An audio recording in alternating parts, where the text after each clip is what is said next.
How to get started in amateur radio. Which license is right for you? The Technician Class license is the entry-level license for new ham radio operators. As you gain experience in the hobby, you may choose to pursue a General Class or Amateur Extra Class license and get the privileges associated with those licenses. It all depends on what you want to do in amateur radio.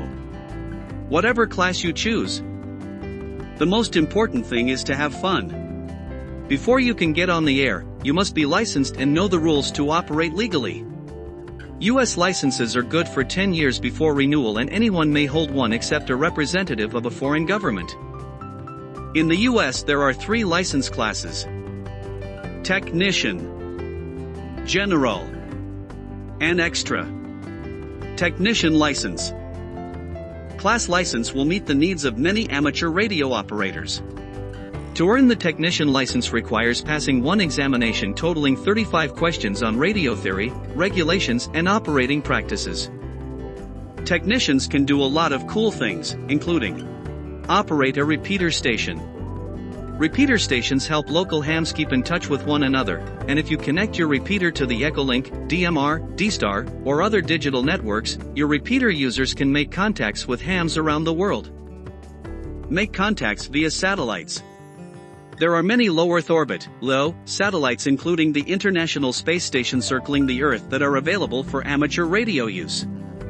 Think of them as crossband repeaters in the sky, receiving transmissions from ground stations on the 2-meter band and repeating those transmissions in the 70-centimeter band, or vice versa. Because technicians have full privileges in those bands, they are allowed to operate the satellites. Operate drones. Operating drones with your amateur radio privileges give you more range than you can achieve with unlicensed equipment. Participate in emergency communications. Most emergency communications is local communications and takes place on VHF and UHF frequencies. General license. The General Class license is for those who want to do more in amateur radio.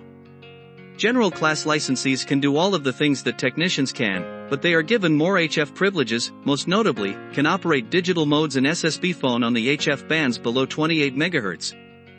Generals can also operate at full output power of 1500 W on most of the HF bands. The General License Test. The General Class exam is also a 35-question test, but answering the questions correctly requires more in-depth knowledge. For example, some questions ask you to calculate the power in an AC circuit. To answer the questions correctly, you must understand the concept of RMS voltage and how to calculate the RMS value of an AC waveform. Other examples include questions on digital logic and components, such as toroidal inductors. General license privileges. In addition to doing all of the cool things that technicians can do, generals get to operate digital modes. Generals can operate all digital modes on HF, including FT8, which has become the most popular mode, not just the most popular digital mode on the HF bands. Operate SSB phone on HF bands below 28 MHz. Operate on the 20-meter band. The 20-meter band is arguably the best band for working DX, that is to say making contacts with stations in foreign countries. Operate in more contests. Because generals have more operating privileges, they are able to more fully participate in amateur radio contests than are technicians. Administer amateur radio examinations. Generals can become volunteer examiners, VEs, although they are only allowed to administer technician class exams.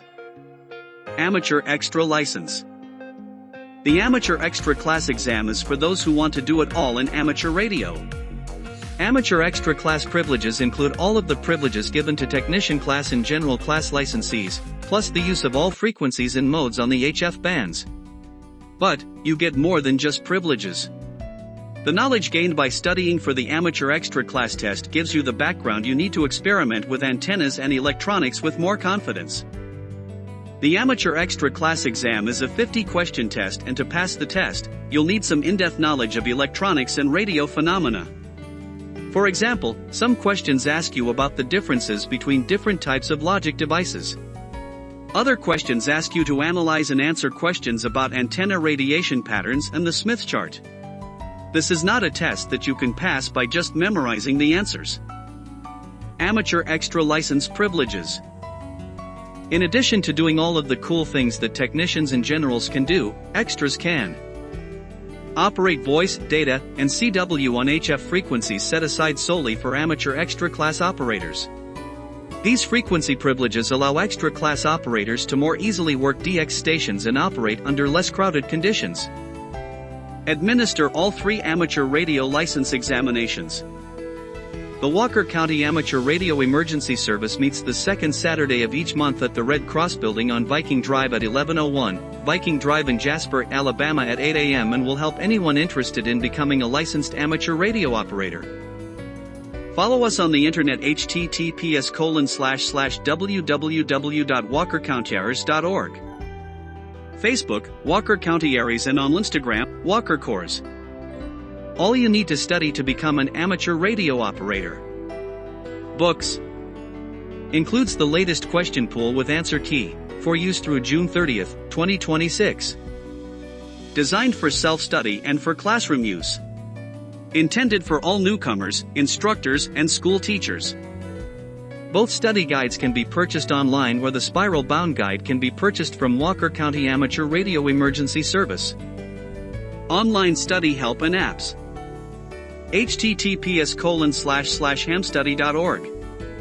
https://www.hamexam.org. https://hamradioprep.com. https://ARRL exam review. youtube.com videos. When you are ready to test. Testing is available with the Walker County Amateur Radio Emergency Service each the second Saturday of each month at the Red Cross Building at 1101, Viking Drive in Jasper, Alabama at 9 a.m.